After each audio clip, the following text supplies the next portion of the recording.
తల్లితో మాట్లాడుతున్నప్పుడు కొడుకు వెళ్ళి పట్టుకొని ముందుకు లాగుదామన్న విషయంలో ముందుకెళ్ళాడు. ఒక స్టెప్ ముందుకెళ్ళాడు అనమాట. ముందుకెళ్ళి ఇట్లా చొక్కా పట్టుకొని లాగే టైంలో ఏమైంది, ఆ అబ్బాయి స్లిప్ అయిపోయి వాళ్ళ నాన్న చేయబట్టుకుని కింద లాగేశాడు. ఇద్దరు పైనుంచి పడ్డారు. పైనుంచి పడిన 2 సెకండ్స్కి వాళ్ళ అమ్మ పైనుంచి చూసి నేను ఎందుకు బతకాలని ఆమె దూకేసింది. ఆ ఐఫోన్ పెట్టి 1,50,000 మీరు బ్యాంకులో వేసుకొని దాన్ని వడ్డీకి తిప్పుకున్నా కానీ మీకు చాలా డబ్బులు వస్తాయండి. ఇంటర్మీడియట్ అయిపోయింది. ఆ అబ్బాయి తన ప్రాణాలు తీసుకోవడం కాకుండా ఇద్దరు అమ్మ నాన్న ప్రాణాలు కూడా తీసుకోవడానికి కారణమయ్యాడు. కాబట్టి అన్న ఇప్పుడు ఐఫోన్ గురించి అంటే అబ్బాయి ఏం చిన్నపిల్లడు కాదన్న. బేసికల్గా మీరు చూడాల్సింది ఏంటంటే మనం మాట్లాడాల్సిన చిన్నపిల్లలకు ఫోన్ ఇవ్వద్దు అంటాం కానీ మనం ఫోన్ ఇవ్వకూడదు. బేసిక్గా అది రైటే, మీరు చెప్తున్న విషయం రైటే, నేను కాదన్న. కాకపోతే అక్కడ పడిపోయిన అబ్బాయి గురించి మనం ఆలోచించాల్సింది ఏంటి, తల్లిదండ్రుల గురించి.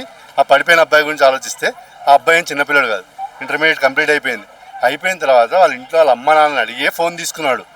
వాళ్ళ డాడీకి తెలుసు ఆ విషయం, ఫోన్ తీసుకున్న విషయం తెలుసు. ఈఎంఐలు కట్టాల్సిన బార్డర్ ఏం చేశాడు, ఇచ్చిన డబ్బులు కొంతవరకు ఆ అబ్బాయి వేరే దానికి యూజ్ చేసుకున్నాడు. ఈఎంఐ ఎక్కువైపోయింది, ప్రెషర్ ఎక్కువైంది. ఆ కుర్రాడికి ఏం చేయాలో అర్థం కాలేదు. బ్లాక్మెయిల్ చేద్దామన్న ప్లాన్లో ఉన్నాడు బేసికల్గా.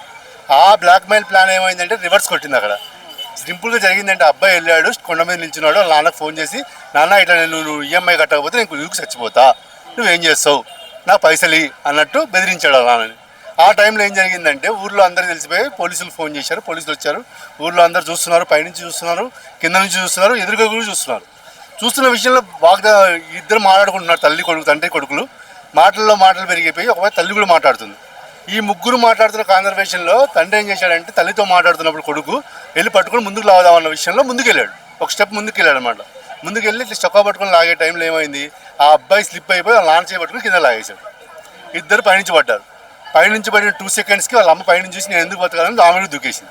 వితిన్ మినిట్స్లో ముగ్గురు చనిపోయారు. ఈ విషయం బట్టి మనకు ఏం తెలుస్తుందంటే పిల్లలు ఏం చేస్తున్నారు అనే విషయం చూడాల్సిన బాధ్యత తల్లిదండ్రులు. అది ఇస్తుంది తల్లిదండ్రులే అన్న. బేసికల్గా అమ్మ నాన్న 10th అయిపోయిన తర్వాత కుర్రాడు ఏం చేస్తున్నాడని చూసుకోవాల్సిన విషయం ఎవరు, తండ్రి అమ్మ. ఈ ఇద్దరే చూసుకోవాలి ఇంట్లో. వీళ్ళిద్దరు చూస్తున్నప్పుడు అక్కడ ఆ విషయం జరిగింది అంటే కారణం ఎవరు, తల్లిదండ్రులే అన్న. బేసికల్గా మనం చూడాల్సింది వాళ్ళ అమ్మ నాన్న. ఏం చేస్తున్నాడు అబ్బాయి, 10th అయిపోయిన తర్వాత ఏం చేస్తున్నాడు, ఐఫోన్ కొనిచ్చా, డబ్బులు కడుతున్నాడా లేదా, అరే కట్టావా లేదా అని అడిగాడు నాన్న. అడగకపోవడం వల్లే కదా ఇది జరిగింది. సర్ప్రైజ్ ఇస్తున్నారన్న. సర్ప్రైజ్ ఇస్తున్నప్పుడు మీ అబ్బాయి ఆ ఫోన్తో ఏం చేస్తున్నాడు, ఆ ఫోన్ను మిస్యూజ్ చేస్తున్నాడా, ఆ ఫోన్ యూజ్ చేసే విధానం దేనికి యూజ్ చేస్తున్నాడు అనేది ఒకసారి చెక్ చేయండి మీరు. ఆ అబ్బాయి తీసుకోండి, ఫోన్ తీసుకొని అరే పాస్వర్డ్ ఏంటో మీరు కనుక్కొని ఓపెన్ చేసి దానివల్ల ఏం చేస్తున్నాడు, మిస్యూజ్ చేస్తున్నాడా, దేనికన్నా యూజ్ చేస్తున్నాడా అనేది మీరు ఒకసారి చెక్ చేయాలి.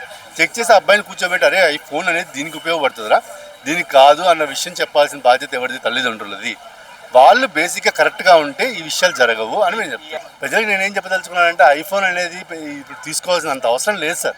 ఆ ఐఫోన్కి పెట్టి 1,50,000 మీరు బ్యాంకులో వేసుకొని దాన్ని వడ్డీకి తిప్పుకున్నా కానీ మీకు చాలా డబ్బులు వస్తాయండి.